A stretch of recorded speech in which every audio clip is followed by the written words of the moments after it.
opposite. Welcome back. I'm Gila Ross, author of Living Beautifully and host of the Power Up podcast, where we share short, relatable ideas to impact and upgrade your everyday life. We're going to look tonight at the chosen people. You know, I'm sure there are lots of people from different backgrounds, different relationships to this concept of a chosen people. So what I kind of want to do is to look at, number one, what does it mean that we're chosen? Number two, how did we come to be chosen? Number three, what are we chosen for? Number four, is it a racist concept? Sometimes people have that objection to it. What do you mean? You think you're the chosen people? You think you're better than us? Trivia question. Who was the first person that God chose? Abraham. Well done. God chose Abraham. How did God come to choose Abraham? Like, there's so many people in the world. Why did God choose Abraham? Let's start with why. Okay. Because he was actually looking for God. He was searching for God. It wasn't like he picked him out of the blue. How do we know if he was searching for God? Like what was he doing? That is a great question, and you'll have to come to my 3-part series on how do we know the Torah is true. Response? Okay. So Marla came up with a theory, right? And Marla's very smart. She has prior knowledge, right? So Marla's theory is that Hashem chose Abraham because Abraham was looking for God. So does that mean that Abraham was the first of mankind to look for God? Was that the prerequisite for? Because We don't know. people had idols, that means they had some kind of like curiosity, or Okay. they were driven to believe that there was something with a higher power. But Abraham, the difference is that Abraham believed there was only one, and he didn't believe in the idol. Okay, beautiful. So you're bringing a very, very popular theory, which is that Abraham was chosen because he was the first to bring the concept of monotheism to the world, right? Right? Yes. Wrong. What do I mean by that? Let's think about this. God created Adam. Adam had a relationship with God. True. Adam believed in one God, right? He spoke to God. He named the animals for God, right? How do we know that? That comes in semester 2. Adam had it. No.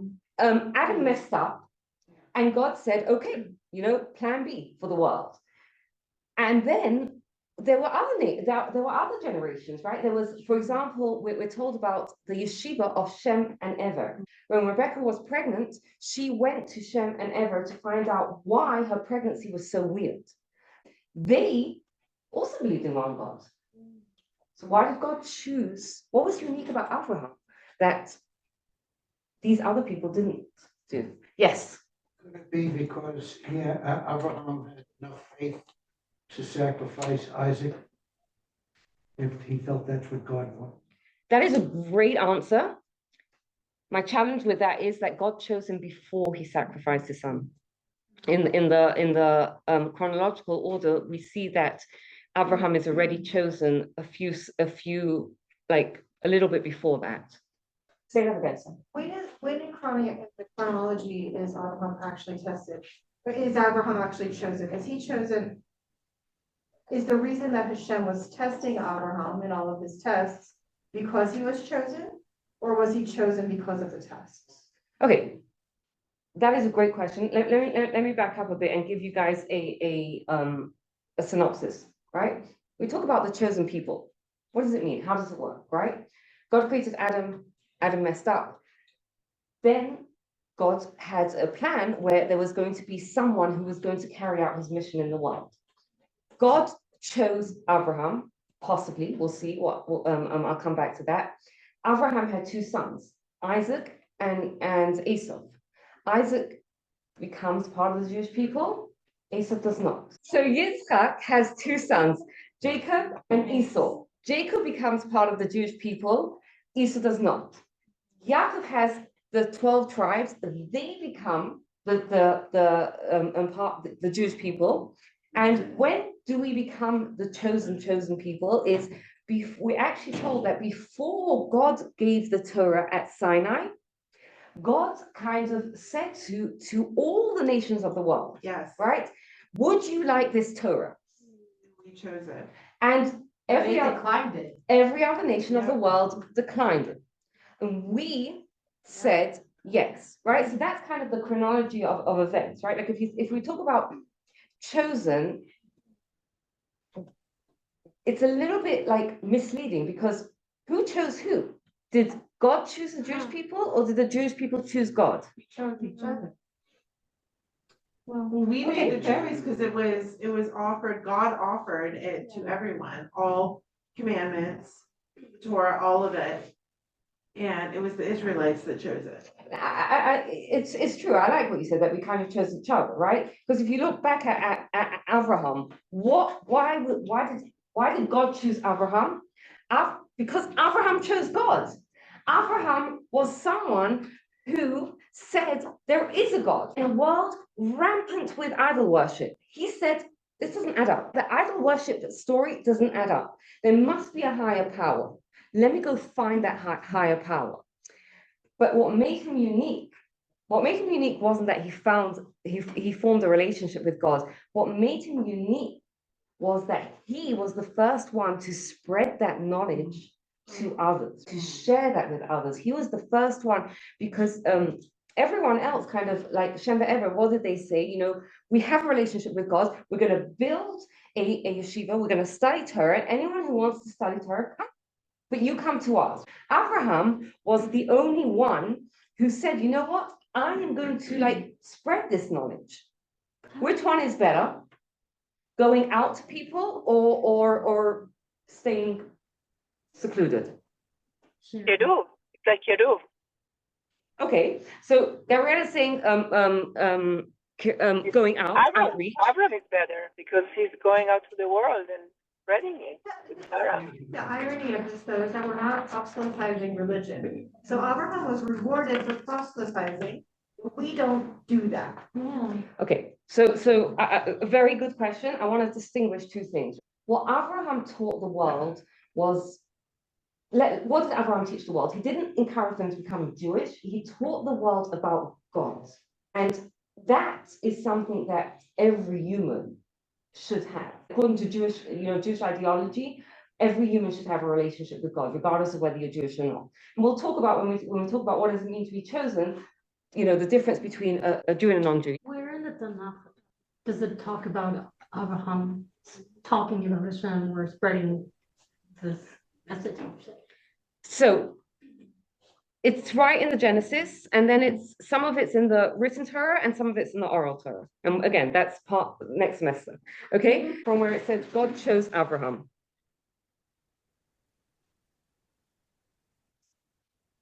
Exist only in the removed plains way above.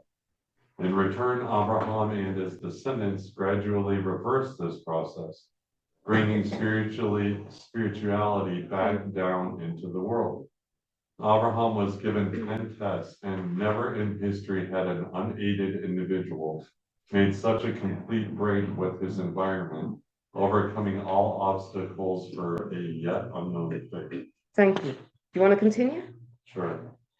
When Abraham recognized God, he set out to convince others, even though this was highly dangerous. Abraham persisted even after a narrow and miraculous escape from death. Abraham paid a high price for his commitment to teaching others. He did not achieve the exalted levels of spirituality which Enoch, Shem, and Eber did, and he was instructed to leave everything he had built up. He left penniless to continue his mission where he might have thought he would meet with less success in a foreign land with a foreign tongue. But ultimately he was rewarded with enormous success. Unlike Shem, Eber, and others, he took pains to ensure the continuity of the God idea in the world. This choosing of God on the part of the patriarchs continued in the form of Yitzhak, and Yaakov. All of this amounted to generations of total commitment by the Jewish nation to living and dying for God and fulfilling his will. Therefore, God's choosing us is a response to our first choosing him, again and again, over many generations, under the most trying circumstances and exacting standards. Understanding how we became chosen allows us to define the basic responsibility of a Jew, fulfilling the criteria that made us chosen. We too must choose God, following the path of our ancestors whose deeds paved the road of the chosen people. Thank you. So thank you so much for that. So a few things that we see from this, right? As Shari told us, God chose Abraham because Abraham chose God, right? It was a response to Abraham choosing God. God chose Isaac because Isaac chose God. God chose Jacob because Jacob chose God. God chose the Jewish people because the Jewish people chose to say yes, right? That's number one. Number two, the second, I think, important thing to bear in mind is also Jessica's point of what Abraham was teaching the world was not you have to become Jewish. Abraham was teaching the world there is this concept of a God, right? There is a concept of one God, and I don't know if it's part of this curriculum, but like there's if you think about it, right? The world was rampant with idol worship, and idol worship and God worship are diametrically opposed, right? Discussion for another time, but really diametrically opposed, right? So Abraham is teaching the world about this God concept. Now, what does it mean to be chosen? What is chosen? Okay, let's start with this. Let's start with a fun question. When you hear chosen, what do you think? To set us apart, distinguished from something. Distinguished, responsibilities. But when you hear something's chosen, wanted, picked, assigned, okay. Special. Special. I was waiting for that word. Thank God I have more than one kid. And I think this happens to every parent who has more than one kid, is that there comes a time where one of the kids will be like, but that you love him or her more than you. Anyone ever experienced this? Right. So usually when a kid is saying that, it's coming from a place where they feel like, oh my gosh, that one is special, and I'm not as special. I'm less than. Right? So is that what it means that we are the chosen people, that we are better and non-Jews are less than? That's what other people criticize Jews might think, but I don't think intrinsically that's part of the Jewish religion to think that we're better. I think we have to be more devout to God's mitzvot, and so it's not about being more special because God loves all of his creations. Yeah. But it's about the devotion to the Torah. Okay, you're getting very, very close, yes? We were chosen with a mission. Beautiful. That's our mission, not better or worse. That's our mission as opposed to other. Yes. When we talk about the chosen people, right? It's super important. And again, like the point of these classes is to arm us with the knowledge and the truth, right? It's super important to understand that chosen means chosen for a responsibility, as Alina told us, chosen for a purpose, as Aaron told us. We're chosen to do something. And if you think about it, becoming Jewish has come with a lot of downsides as well. There's this thing called anti-Semitism. There's a lot of it. But when we talk about chosen, God has chosen us for a purpose. Now, so what is the difference between Israel, Jewish people, and the nations of the world? Gila, can I say something before that question, about the question before? Yeah, go ahead. Just that, yeah, the mission, and we were chosen, we were picked to be the firstborn, and that's Not better or worse, much more responsibility. That's what I Yeah. learned. Yeah, so it's responsibility. So let's try and figure out what it is. Let me tell you a Firstborn. story. There was a couple that were married. He was Jewish, she was not. Somehow they started to learn more about Judaism, they started to get more involved, and they started to become more religiously observant. And as they become more religiously observant, they're both becoming more religiously observant, right? So he's becoming more Shabbat observant, she's becoming more Shabbat observant, and they're starting to become really religiously observant. And he turns around to his wife and says, "Will you convert?" And she says, "No." She says, "What's the difference between me and you?" Right? What's the difference between me and you? You're keeping Shabbat, I'm keeping Shabbat. You're keeping kosher, I'm keeping kosher. What would you answer? There's something in the soul of a Jew.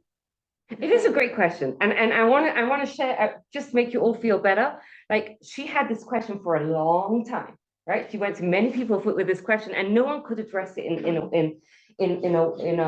a way that satisfied her.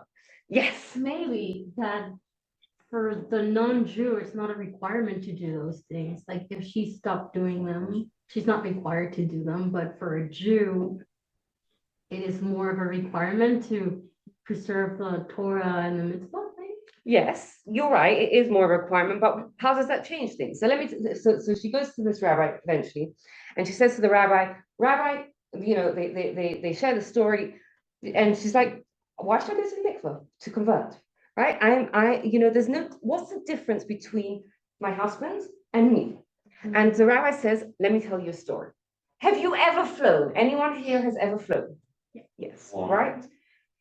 Right? You go on an aeroplane, and there's two different types of people on an aeroplane. There's the person who is on the aeroplane because they're going on vacation somewhere, or they're going on a business trip somewhere, right? And they get on the plane and they pack their bags, they get on the plane, they travel, they put up with whatever they have to do, and they get to the destination, and then it starts, right? Then you have someone else who's on the plane.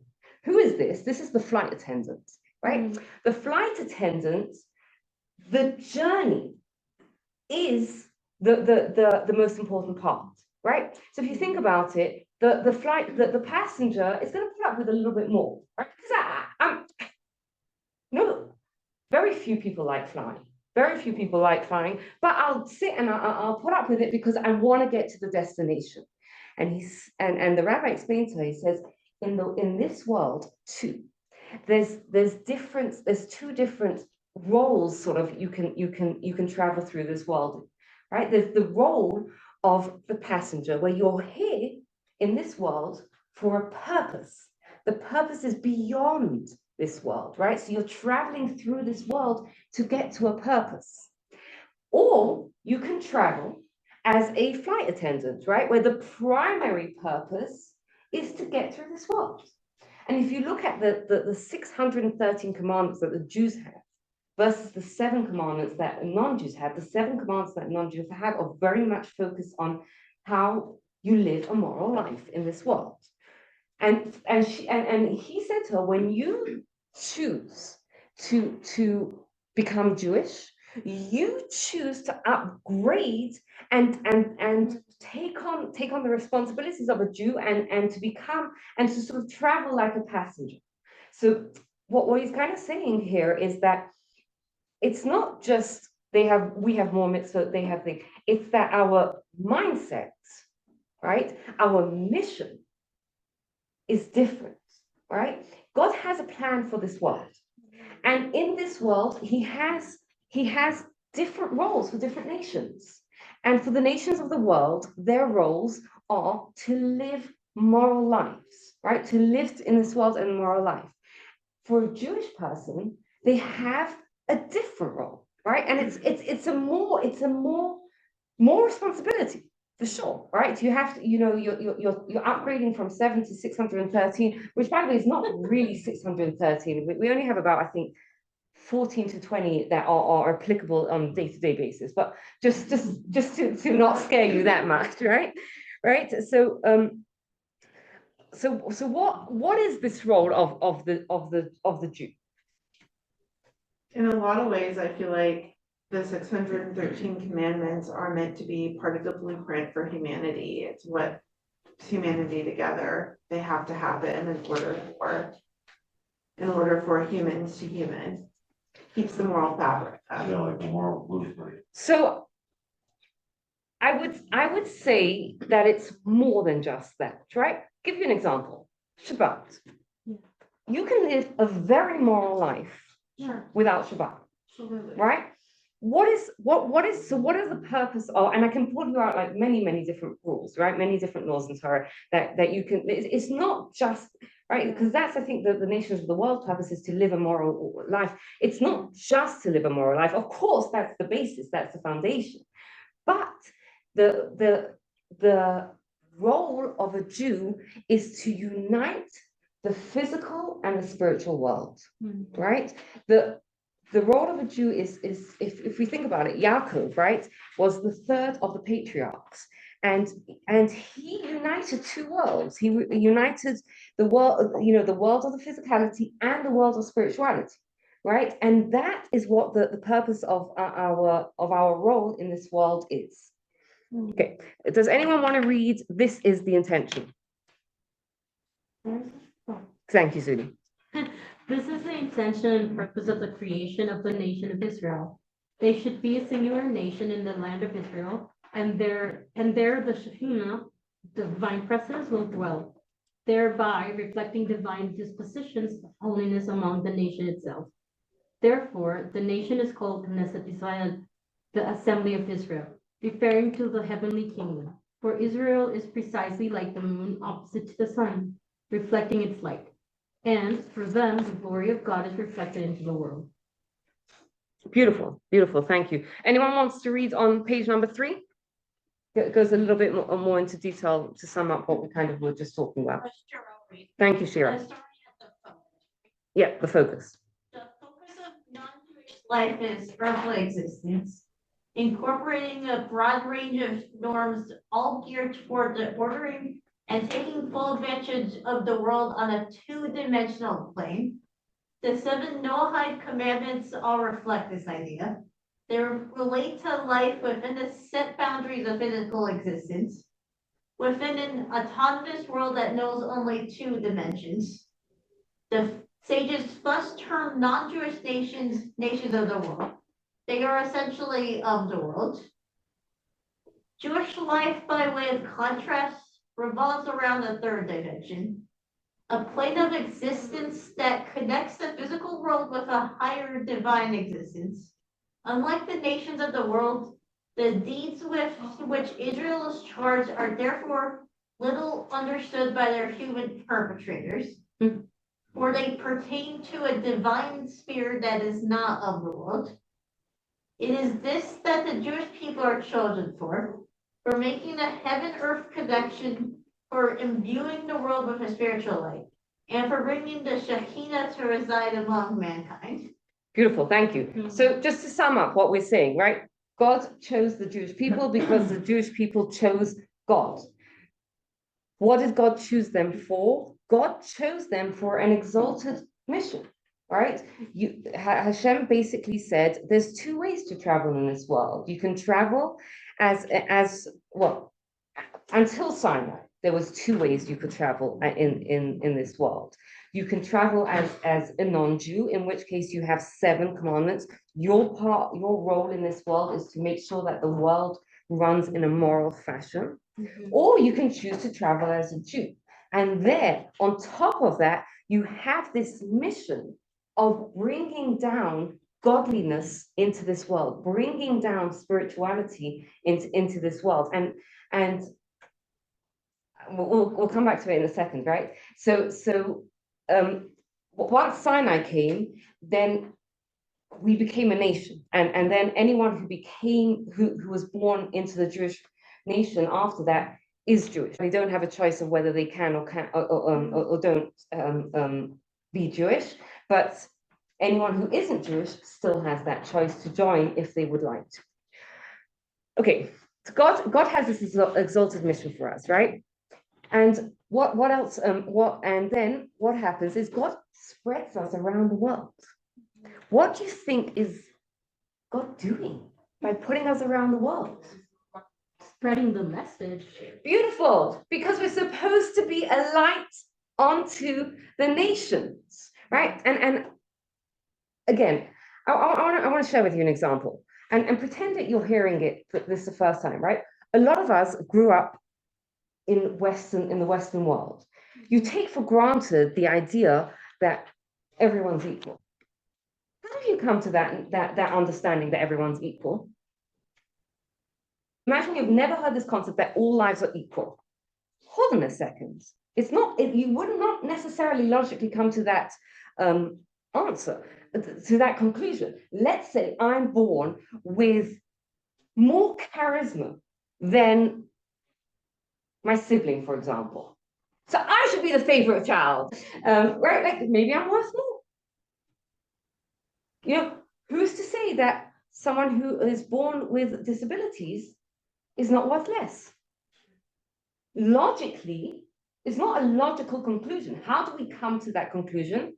You know how we come to conclusion, and this is what Alison was telling us, it's because it's a Torah value. The Torah says you must not kill another person because his blood is not redder than yours. The Torah says, why are you equal? Because God created all of us.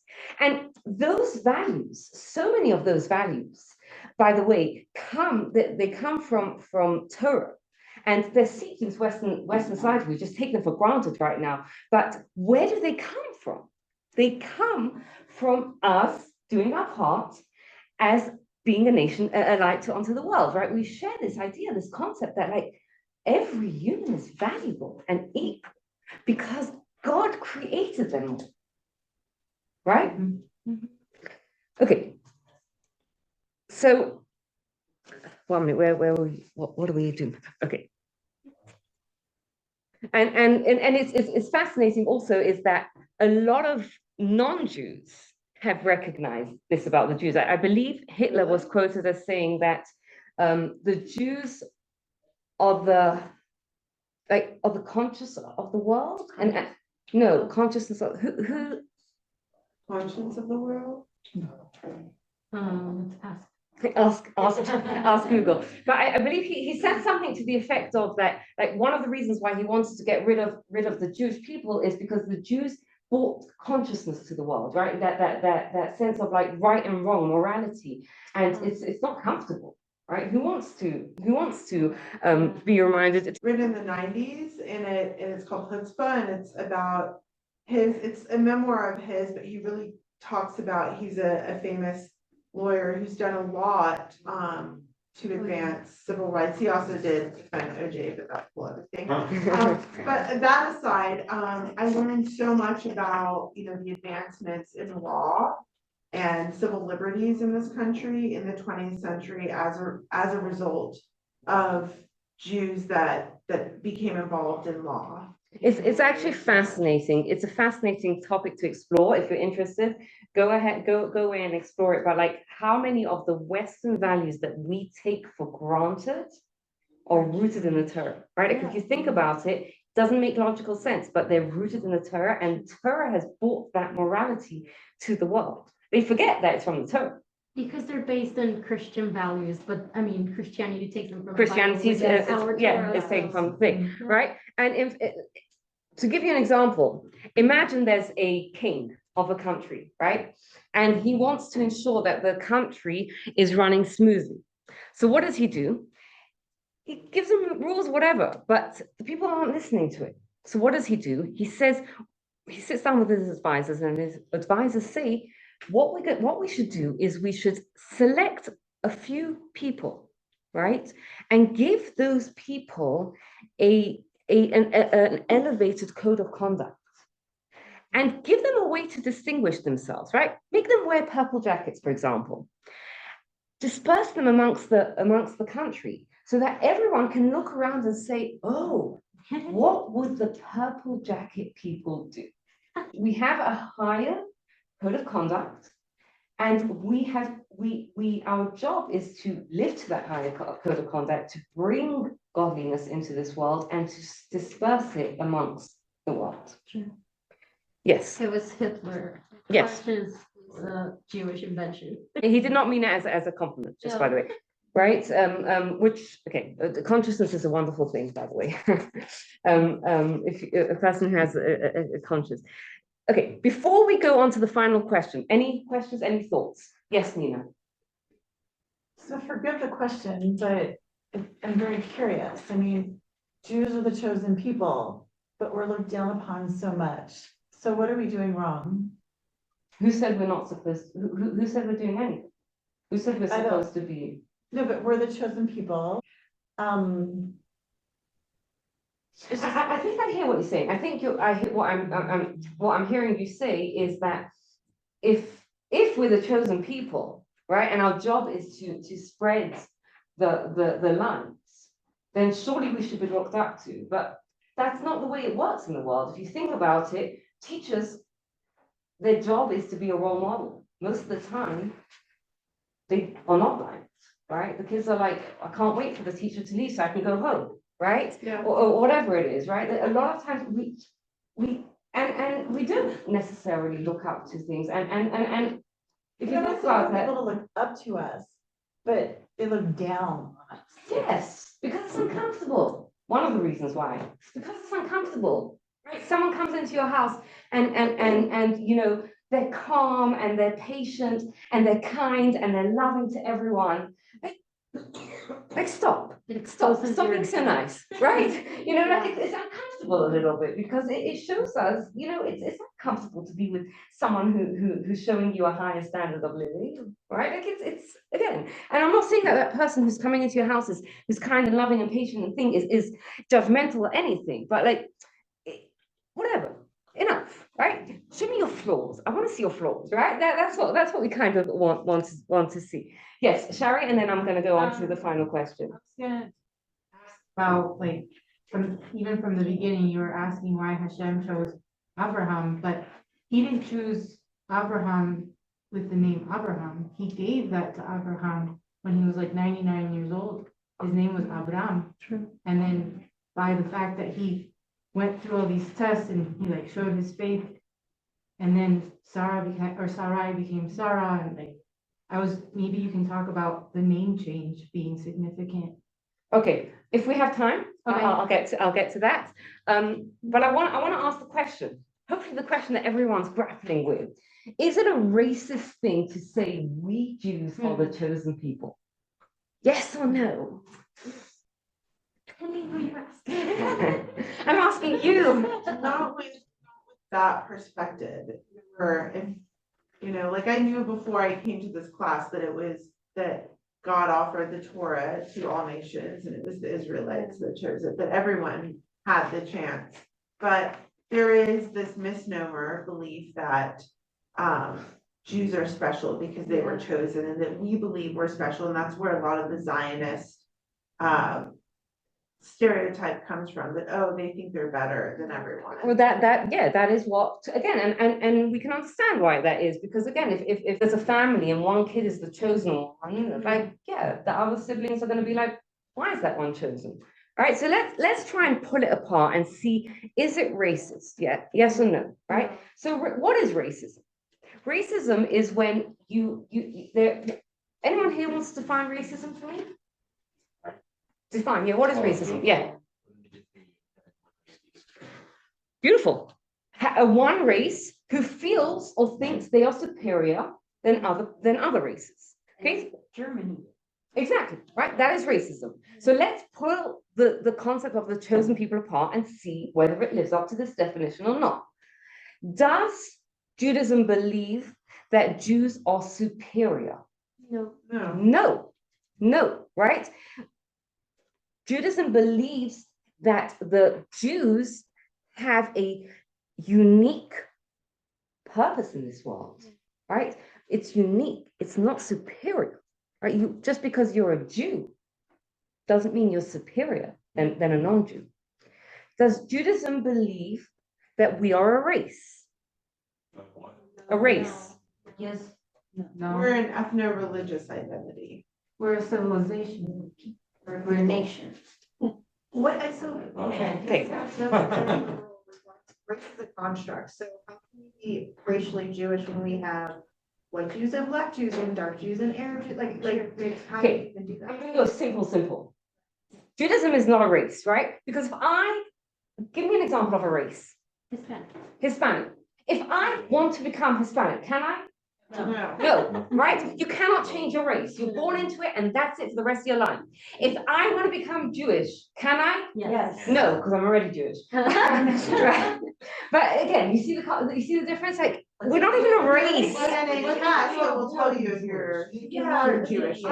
Yes, yeah, you cannot opt out, but you can opt in. But imagine if the white race would say, right? White race is usually the ones that are racist, right? They're saying, you know what? The Nazi Germany, they would say that anyone who's non-Aryan, if you want to be part of our race, this is what you have to do. You have to fulfill these obligations that we want you to fulfill, but you can join our race. That's not racist. You can't. Race is defined. You cannot join a race. But Judaism allows that. And it's not that we don't encourage. We don't go out and proselytize because we believe that non-Jews have a purpose in this world as well. And that they Right? don't need to become Jewish to be Exactly. You don't have to Exactly. be Jewish to be a good person. And not just that, we believe that the non-Jews have a portion in the world to come as well, right? Unlike some other religions, you do not have, Judaism doesn't teach that if you want a portion of the world to come, you have to be Jewish. And the third answer of why it's not racist is because how does the Torah talk about non-Jews? And I'm going to read this out for you. This comes from Pirkei Avot, Ethics of the Fathers. Beloved is man, for he was created in God's image.